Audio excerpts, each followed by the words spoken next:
You know, the many saints or the men and women of God who made great impact in the world, they had such an attitude in them.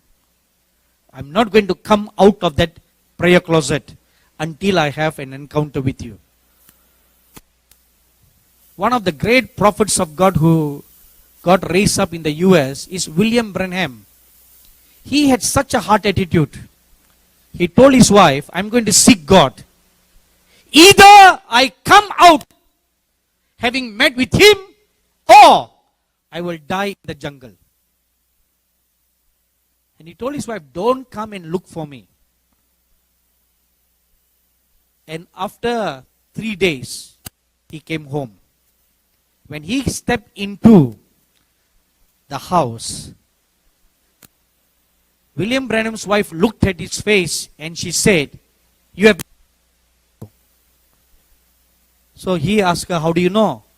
The light on your face speaks louder than what you can tell me. There was a light all over your face. The great father of faith, the late Kenneth E. Hagin, before he had his spiritual eyes open and he walked in the revelational realm of God, he told his wife similarly like that. He wanted to seek God. So he told her, I'm going to pray in the church.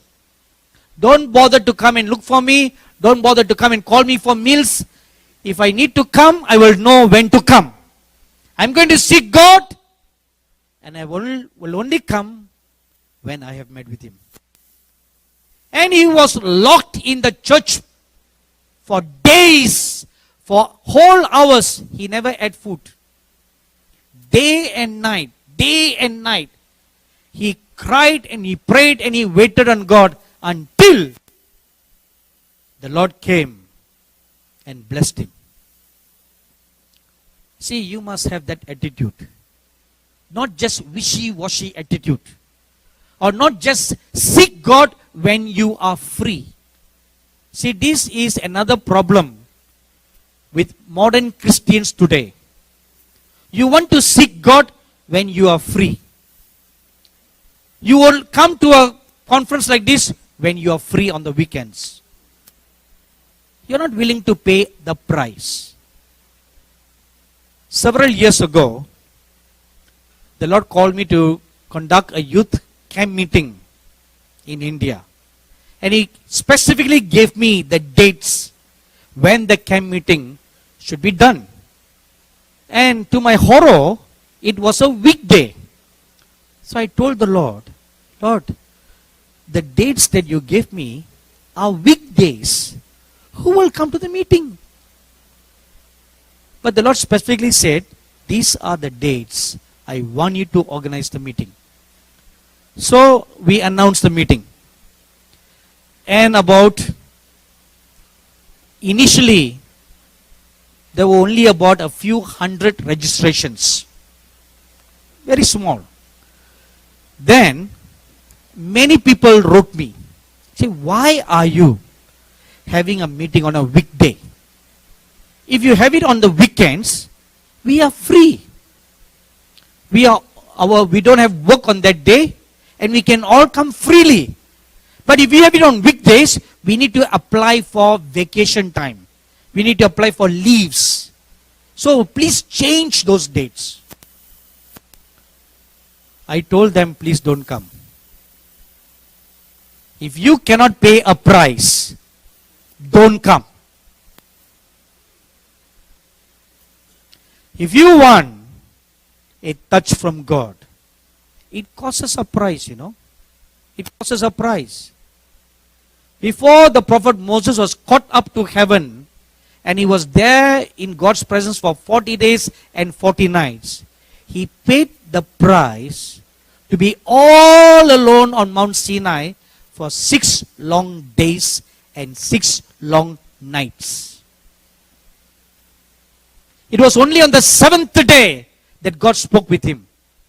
Not the first 6 days. There was a price to pay. Not only that, there was another big price he paid. When he When he came from Midian towards Egypt, the Bible says he brought his wife and 2 sons together with him. And then, that is Exodus chapter 4. And then in chapter 18, you read that Moses' father-in-law Jethro comes to visit him. And the scripture says, Jethro brought with him Moses' wife and sons whom he had sent back. So from chapter 4 to chapter 18, during that interval period, Moses had sent back his wife and sons to the father's house. Why? It was a price he had to pay to serve God. Not everyone is. Him, the call was put on him. See, he need to be in the presence of God for 40 days and 40 nights. The wife should not be calling him, honey, where are you? Honey, it's dinner time. He should not be distracted by all that. He has to take care of 3 million Israelites. See, there was a price he had to pay. And for the price he paid, the Lord covenanted with him that your sons will have an inheritance in the promised land. And when Joshua divided the promised land, he gave 2 portions to Moses' sons. See, that was God's covenant for the price that Moses was willing to pay. Today, many are not willing to pay prices. We want everything easy.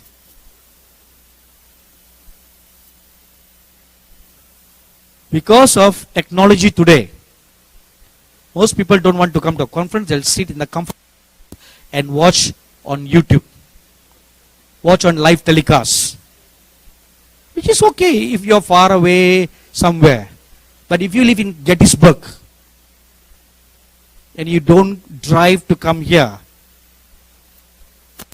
there's a price to pay.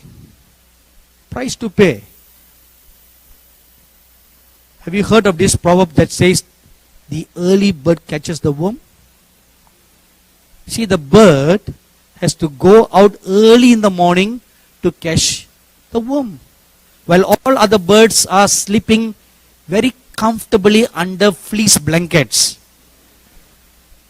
This bird goes out early in the morning with the mist all over, with the cold all over, to catch the worm. So there is a price to pay. They sought God with all their hearts. Number 5. They waited patiently for God's time. Acts chapter 2 verse 1 says, when the day of Pentecost came, then the Holy Ghost was poured out. But prior to that, they were waiting in God's presence for 10 days. They did not know when the Holy Ghost is going to be poured out. All they knew was the Lord Jesus said, wait in Jerusalem. So they waited patiently. So if God gives you a promise, even though months may have passed, years may have passed, and you are wondering when it will come to pass, wait patiently. Many people ask me this question, oh, God told me this, but it has not come to pass so far. Why? So I asked them a question. Did God truly speak to you in the first place?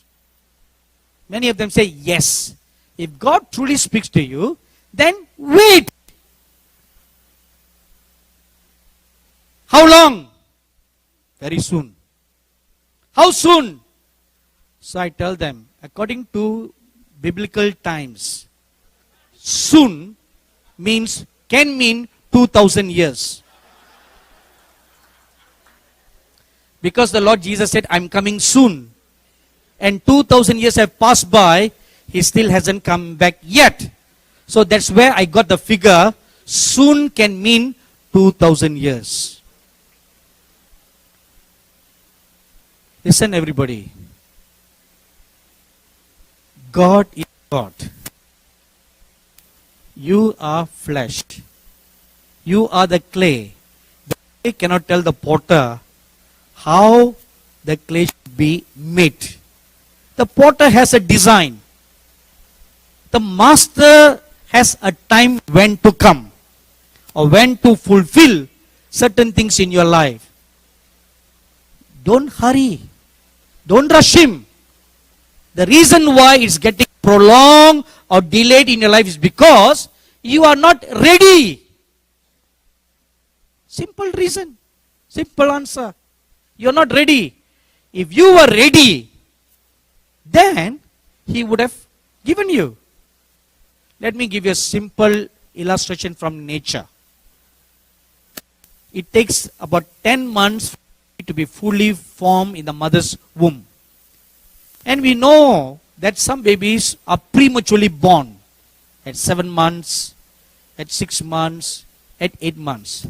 Any baby that is prematurely born, they are kept in an incubator in the hospital. Am I right? The hospital doesn't release the baby because the time has not come.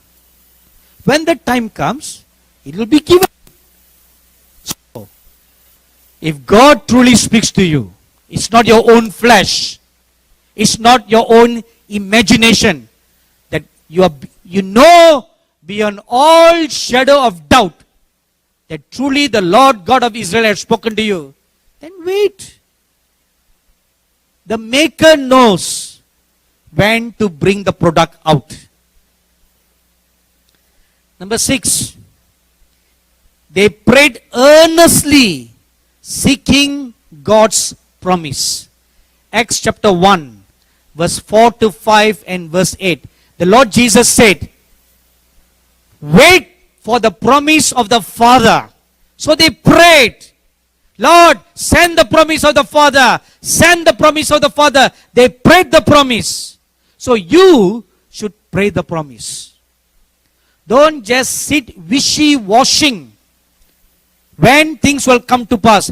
Take the promises of God and pray the promise. Lord, you promise. Therefore, I believe and I pray. Now, after they were baptized with the Holy Spirit, now what happens next? Another 6 things takes place. Number 1, no one sought to build an independent ministry. Peter, James, John, all these 12 apostles, disciples. Now that they all filled in the Holy Spirit, I'm going to start Peter's Ministries International. James Ministries International. Big James, James the Less Ministry, James the Great Ministry. No one sought to build an independent ministry. Rather, it was a team ministry. We see this pattern in the church at Antioch. In Acts chapter 13 verse 1. All the prophets, all the teachers, all the pastors were together in one place in Antioch. Before they were all sent out in groups and as missionaries, they were all together in one place. Team ministry. No one person decided to go on their own. Number 2, no one sought to build an empire. They didn't want to do that. Build their own denomination, build their own empire.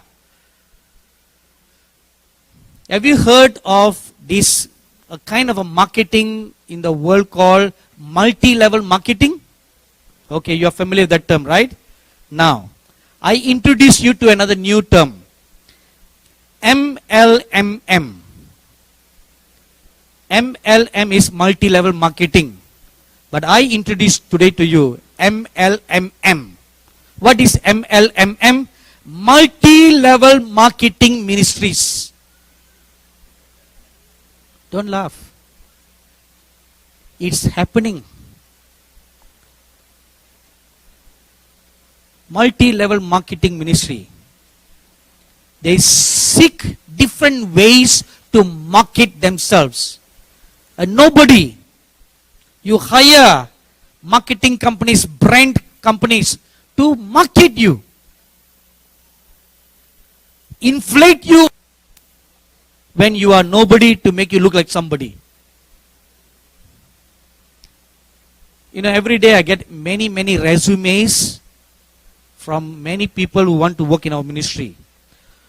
So once I was conducting interview. So one young man came and I looked at his resume. It was so impressive. It was all full of 5 stars. But when I talked with him, there was not a single star.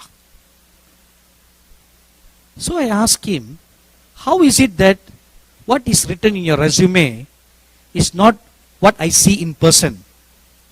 So this young man, he looked down on the ground for a while, thinking what to answer me. And then I coaxed him. Say, come on, tell me. If you want a job, tell me the truth. He said, oh, I just copied it from the internet. Oh, they are on the internet, they are ready-made resumes, You can just copy paste. See? Inflating up of oneself what you are really not. Who you are, you don't have to market yourselves. The gifts will speak for itself. Right? I always look at nature, And one day I saw a dog. This dog was walking down the street. And I looked very closely at the dog. And I realized the dog did not have a name tag called dog. We all have name tags. See, if you see on the seats, after this meeting are dismissed, you come to the front row, you look at the chairs, you'll find our names on the chairs. So, I'm only supposed to sit only on that chair. I'm not supposed to sit anywhere else. So this is my allocated seat. So it has my name there. And they spelled my name wrongly.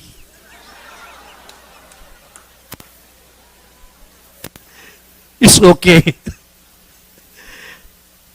And instead of a name tag on the chair, they have a name tag on the badges, But when I look at the dog doesn't have a badge, dog. But how do I know dog? When it opens its box. By his characteristics, by his calling, the dog's calling is to bark. When it barks, you'll know it's a dog. In the same manner, you don't have to advertise, you are a pastor, you are a prophet, you are an evangelist, you are a teacher. When you open your mouth, people will know who you are. Amen. You don't need to market. In the market, there are only fishes. Dead fishes, not alive. So, these apostles, they did not sought to build an empire. None of them sought multi-level marketing ministry. In fact, everywhere when they went, when a miracle took place, that miracle was an advertised for them and came flocking for their prayers and for their ministry as a result of the works of their ministry. Number 3, no one merchandise the anointing that God gave them. We see this problem in the first century during the time of the Lord Jesus Christ. Matthew chapter 21 verse 12 tells us they were selling doves in the temple. Doves represents the anointing of the Holy Spirit. They were selling their gifts. They are merchandising their anointing. None of them did that. Number 4. Instead, Acts chapter 5 verse 42, chapter 8 verse 4, verse 25, and chapter 13 verse 49 says, they merely preach the word. That's all. They preach the gospel of the kingdom. They preach the Lord Jesus. They preached the word. That's all they did. Number 5.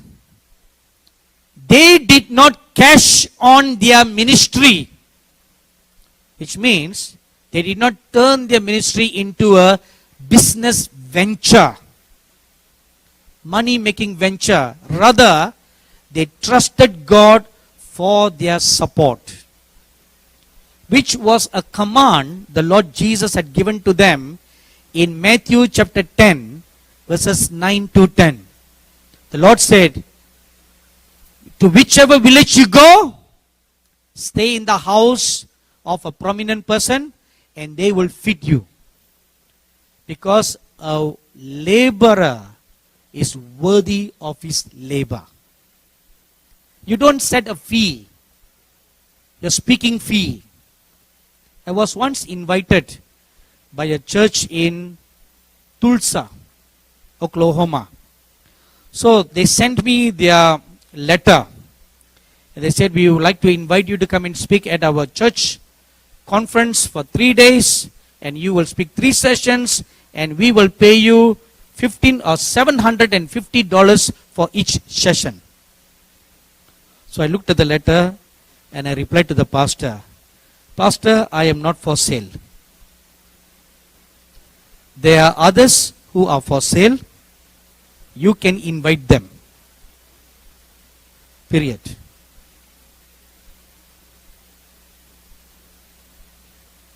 You don't set fee.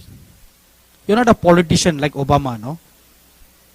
Who after you become a president and you retire, you can command $200,000 or $300,000 speaking fee. I'll tell you one truth. Why you cannot command that?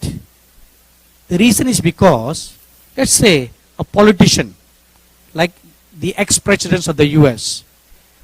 The ex-president of the US, when they go and speak at any university lecture or business lecture, they can demand a speaking fees, $200,000 or $75,000 or whichever amount, because of their years of experience, 4 years of managing a large nation like the US, the supposed superpower of the world.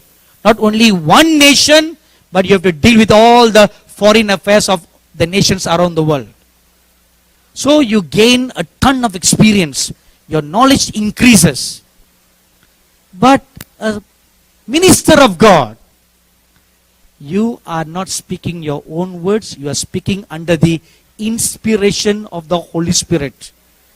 So the words that you speak are not yours. They come from God. It is the Holy One of Israel who inspires your thoughts to speak.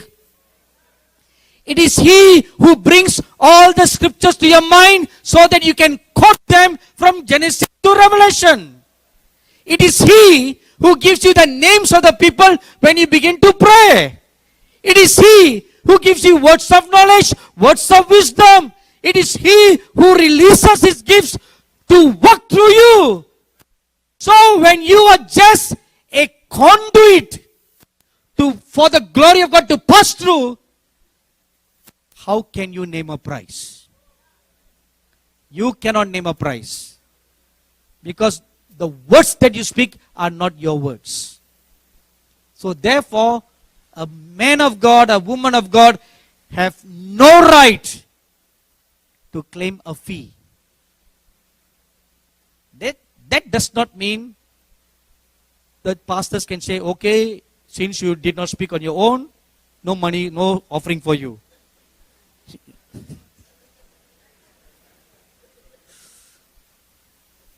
That does not mean that either, because the scripture says a worker is worthy of his labor. You know, I pondered for a long time why many speakers demand a big fee. If not big fee, at least some fee. Why do they do that? I got an opportunity to talk with one minister who demanded not too big a fee, but a fee which is quite big. So he told me of a very bad experience that he had. A certain church in a certain nation invited him. And when he left, they did not even pay for his hotel fee, hotel accommodation, or his transport. He ended up doing everything on his own. And not only that, they used his meeting to collect large offerings, many offerings for themselves. I personally had that encounter. In the year 1991, when I first came to the US, I was invited by one church in Grand Rapids, Michigan. So I hopped on the Greyhound bus from Cincinnati, went on a several hours journey to Grand Rapids, Michigan. It's a house church gathering. So about 100 or maybe 50 to 70 praying intercessors, women gathered for the meeting. And so the worship went, and then the ministry leader, another wonderful woman, she, after giving all the announcements about the ministry, she said, we are going to take up an offering right now. Every offering that we collect today will all go to our dear brother. And so everybody started taking out their checkbooks. And the lady looked at me and she asked me, oh, what's the name of your ministries? I said, Jesus Ministries. So checks can be made to that name? I said, yes. So, and then she went on giving a few other announcements, and then she said, make all your checks in favor of her church ministry's name. So I thought to myself, if all the offerings were meant for me or for our ministry, why make the checks in favor of her ministry? The thought crossed me, but I was very young, new, and worst of all, too naive to think anything beyond that.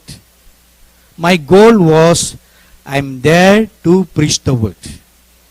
I'm there to minister. That was my goal. I didn't come there to make money.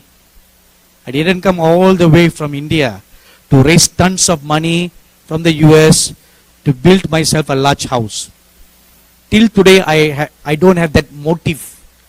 So anyway, the meeting ended and everybody was so blessed.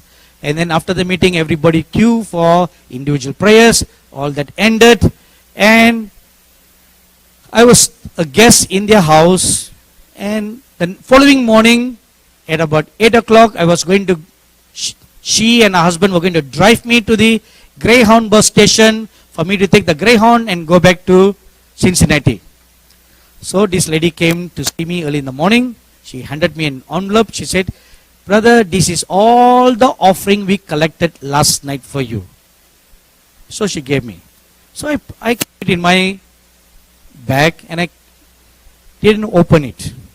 It's not my habit to open, Till today, when I receive an offering, I handed it to my secretary and my accountants. I never see how much offering people give.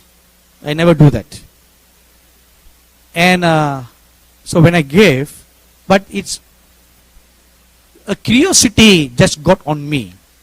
And I opened the envelope and I found a check for $100.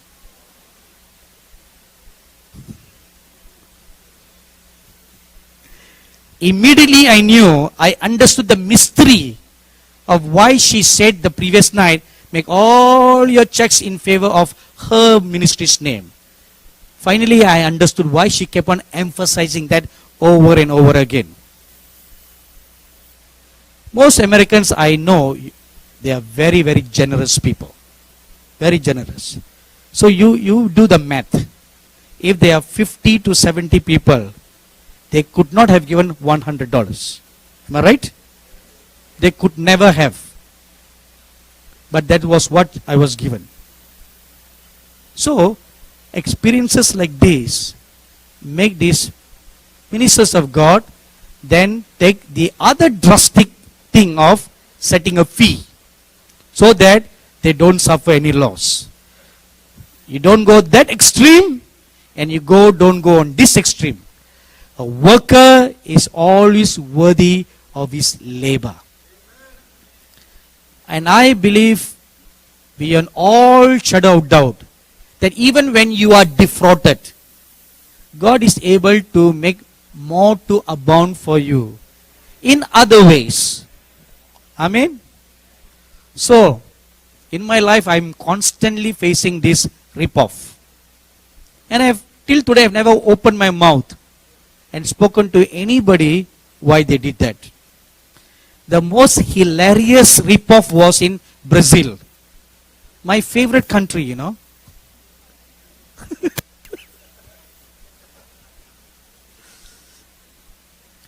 I love Brazil too much. So much so, I pray for them when they are playing in the World Cup tournament. Sadly, they lost the game and they are out of the World Cup. It's okay. Anyway, so this was in Sao Paulo, a very large city, and it was one of the largest church in that city. There were 3,000 people in the meeting. And I have never ever seen a pastor in any of the 16 nations that have been so far take up as many offerings in one single service like that pastor in Sao Paulo, Brazil. He took up 5 offerings before I preach. And each time he took up all those offerings, at least 3 of the offerings, he said, all the offerings will go to our brother who has come all the way from India. So initially I thought that was the Brazilian way of saying all the way from India. So anyway, after everything was over, the following day, the pastor drove us to the airport and for me to take the next flight to go to another city in Brazil. In the airport, he gave me an offering. He said, brother, this is all the offering that we collected, and this all we can give you. And he put in my hand a $20 bill. I looked at the bill.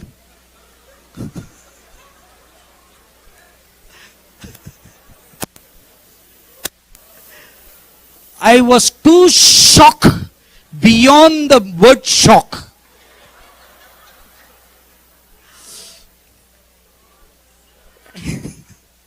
And I looked at the pastor's face, he was beaming. That he was so joyful that he could bless me such a large offering. I couldn't believe, he took 5 offerings in the church and he gave me this $20 bill. So I looked at him and said, Pastor, you need this money more than I do. And what happens next, you will never believe what happened next. He said, really? I said, yes, Pastor. And he joyfully took it back.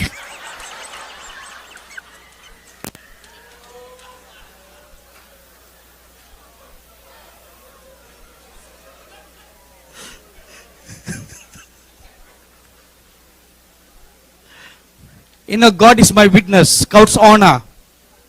I am not exaggerating a single word nor subtracting anything. That was my shocking experience.